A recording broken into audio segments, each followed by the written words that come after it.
अस्सलाम वालेकुम व्यूअर्स, उम्मीद करती हूँ आप सब ठीक होंगे, जहाँ भी होंगे खुश होंगे। अल्लाह पाक सबको ठीक और खुश रखे, जहाँ भी रखे, आमीन।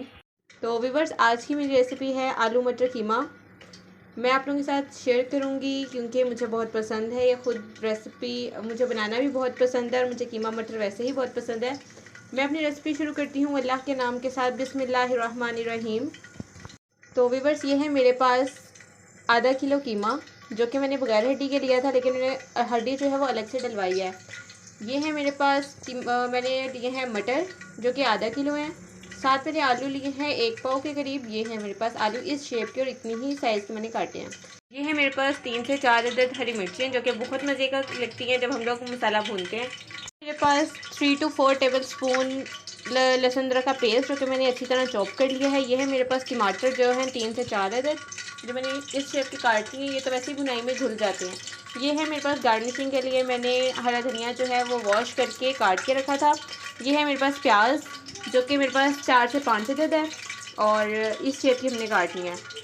ये ऑयल जो है वो गर्म हो चुका है, इसमें मैंने प्याज ऐड करनी है। प्याज को थोड़ा ब्राउन करूँगी। तो व्यूअर्स, ये जो प्याज है वो लाइट ब्राउन हो चुकी है, क्योंकि मैंने पहले इसमें डालना था ये कीमा। इसकी पसंद ख़त्म करने के लिए मैं सबसे पहले कीमे को प्याज के अंदर भूनूंगी। ये मेरा जो कीमा था ना, ये था फ्रिज का, इसलिए इसको मेल्ट होने में तकरीबन 5 मिनट लगेंगे। जिनका ताज़ा कीमा होता है वो तो फ़ौरन से मेल्ट हो जाता है, इसलिए मैं इसको ऐसे ही थोड़ी देर के लिए छोड़ दूँगी। उसके बाद मैं इसको अच्छी तरह भूनूँगी ताकि इसकी पसंद ख़त्म हो जाए। जी व्यूअर्स, ये देखिएगा कीमा जो है वो अच्छी तरह मेल्ट हो चुका है। मैं इसमें साथ ही ये 1 टीस्पून जो है गरम मसाला ये ऐड करूँगी, क्योंकि गरम मसाला जो होता है वो जो बसैंद होती है उसको ख़त्म करता है, इसलिए मैं इसमें थोड़ा सा इस तरह इसको भूनूँगी। जी व्यूअर्स, ये देखें कीमे का कलर जो है वो थोड़ा चेंज हो गया है। ये सुनहरा रंग इसमें आना शुरू हो गया है। इसमें साथ ही मैं इसमें ये लहसुन अदरक का पेस्ट जो था 3 टेबल स्पून वो ऐड करूँगी। इसकी अच्छी तरह भुनाई करूँगी। जी व्यूअर्स, ये देखिएगा भुनाई बहुत अच्छी हो चुकी है लहसुन अदरक के साथ। अब मैं इसमें टमाटर और बाकी जो घर के मसाले हैं, नमक मिर्च, वो ऐड करके आपको दिखाती हूँ। जी व्यूअर्स, साथ ही हम लोग इसमें ऐड करेंगे हल्दी 1/2 टीस्पून। साथ ही इसमें ऐड करूँगी मैं पिसी हुई लाल मिर्च। आप लोग अपने टेस्ट के मुताबिक कर सकते हैं, मैंने की है 1.5 टीस्पून। साथ ही मैं इसमें ऐड करूँगी ये कुटी हुई मिर्च 1/2 टीस्पून और साथ ही मैं इसमें नमक ऐड करूँगी। आप लोग अपने टेस्ट के मुताबिक ऐड कीजिएगा। मैं 2 टीस्पून ऐड करूँगी। बस ये देखिए कि भुनाई बहुत अच्छी हो चुकी है। मैं इसमें साथ ही आलू और मटर ऐड करूँगी इस तरह। अब थोड़ी सी इसकी भुनाई करके फिर मैं इसको दम पे रख दूँगी। जी व्यूअर्स, ये देखिए भुनाई हम लोग की बहुत अच्छे से हो चुकी है। इसके ऊपर ऑयल आना शुरू हो गया है। इसमें अब मैं ना आलू मटर गलाने के लिए कुछ पानी ऐड करूँगी, ताकि जो मसाले इसके जो आलू मटर और कीमा है वो गल जाए।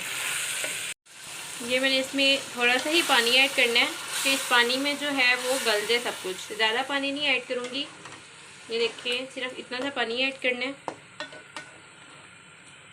जी व्यूअर्स, ये अब दम पे मैं रखने लगी हूँ। इसको ढक्कन ढक दिया है। अब मैं इसको तकरीबन 15 से 20 मिनट बाद दोबारा से चेक करूँगी कि आलू और मटर जो हैं वो गल गए हैं कि नहीं। जी व्यूअर्स, ये देखिएगा कि ये जो हम लोगों का सालन है वो अच्छी तरह गल चुका है। इसमें आलू मटर बहुत अच्छी तरह गल चुके हैं। मैं इसको डिश आउट करके आपको दिखाती हूँ। जी व्यूअर्स, ये देखिएगा कि जो हम लोगों की रेसिपी है आलू मटर कीमा, ये बिल्कुल रेडी है।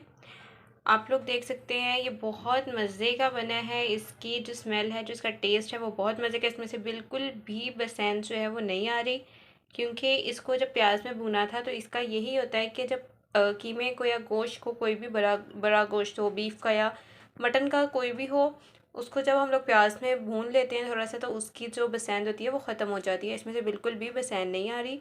ये लोग बहुत प्यारी है और बहुत मज़े का बना है। आप लोग लाजमी मेरी इस रेसिपी से ये ट्राई कीजिएगा और मुझे बताइएगा कि आपको मेरी ये रेसिपी कैसी लगी। मेरी ये रेसिपी यहाँ पे ख़त्म होती है। मिलते हैं नई रेसिपी के साथ, तब तक के लिए अल्लाह निगहबान, फ़ी अमानिल्लाह, अल्लाह हाफ़िज़।